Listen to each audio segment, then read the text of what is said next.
The impact of India and Burma's military propaganda and cultural war against Naga indigenous peoples' right of self-determination is my topic.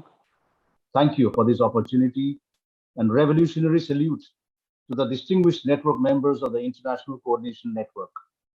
The Global Naga Forum stand in solidarity with oppressed and dispossessed indigenous peoples around the world as we seek the same for the Naga struggle against extermination and assimilation by India and Burma.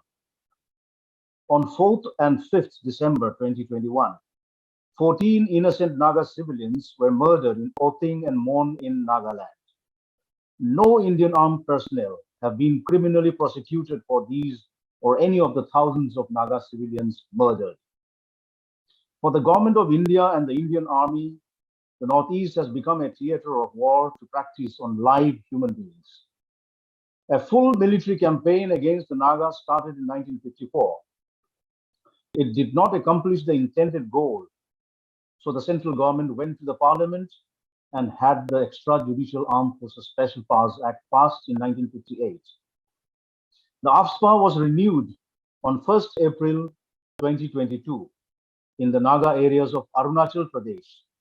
On this very day, the 12th Para Special Commando Force willfully shot two Chasa villagers who were coming back to their village after a day of fishing. A week before, on 21st March 2022, the 6th Assam Rifles went to Kolagaon village and Reto Kakho in Arunachal Pradesh and shot and killed a former village leader in front of his villagers and family members. The Nagas were determined to be free of Indian control, and to do so, Nagas raised a resistance force to defend their homeland. On the Indian side, under cover of AFSPA, the army tortured and murdered Nagas with complete impunity. The Naga Chronicle and the International Work Group for Indigenous Affairs, IWGIA, described the ways the Indian army terrorized the people, including 1. Execution in public, mass raping, deforming sex organs, mutilating limbs, electric shocks, puncturing eyes, hanging people upside down, locking people in smoke-filled rooms, burning villages and granaries, forced starvation and labor. To this day, the draconian extrajudicial laws have not been repealed. AFSPA was extended in Nagaland again in December 2021, despite decades-old demand for repeal of the act. The Naga areas in India continue to be heavily militarized zones. There are currently 183 Indian military camps, 3 army divisions, 9 brigades, 37 battalions, 129 outposts, 7 transit camps, and 1 corps. In the Naga areas of Manipur state, the Assam Rifles stands at about 65,000 Indian soldiers. 3 major weapons in the Indian government's unrelenting campaign against the Naga people's movement for self-determination include: first, military force to crush the movement starting in 1953. But since they could not do that, the following year, in 1958, the Armed Forces Special Powers Act was passed. After more than 6 decades, the Indian Armed Forces have mostly completed the job, yet the AFSPA remains in place and the Naga homeland continues to be increasingly militarized.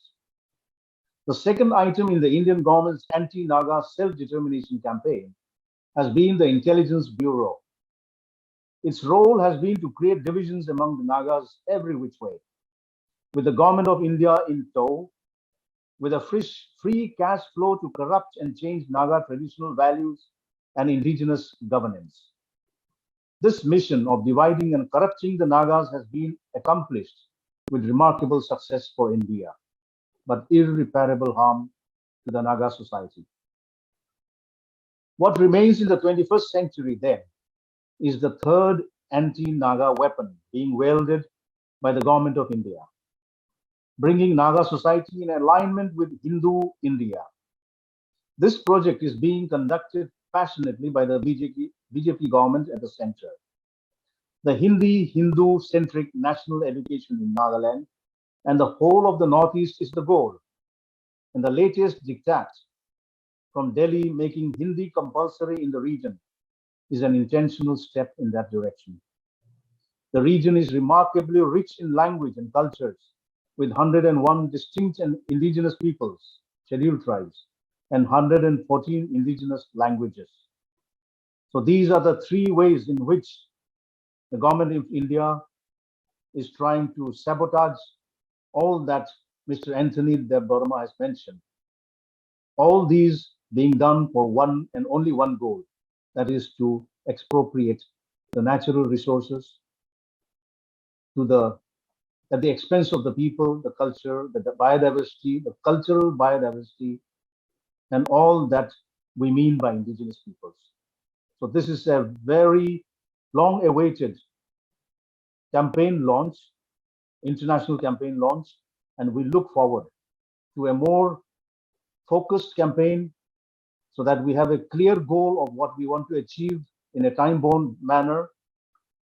And with hard work, we can confidently march ahead together by supporting each other. We need each other more than ever. Thank you.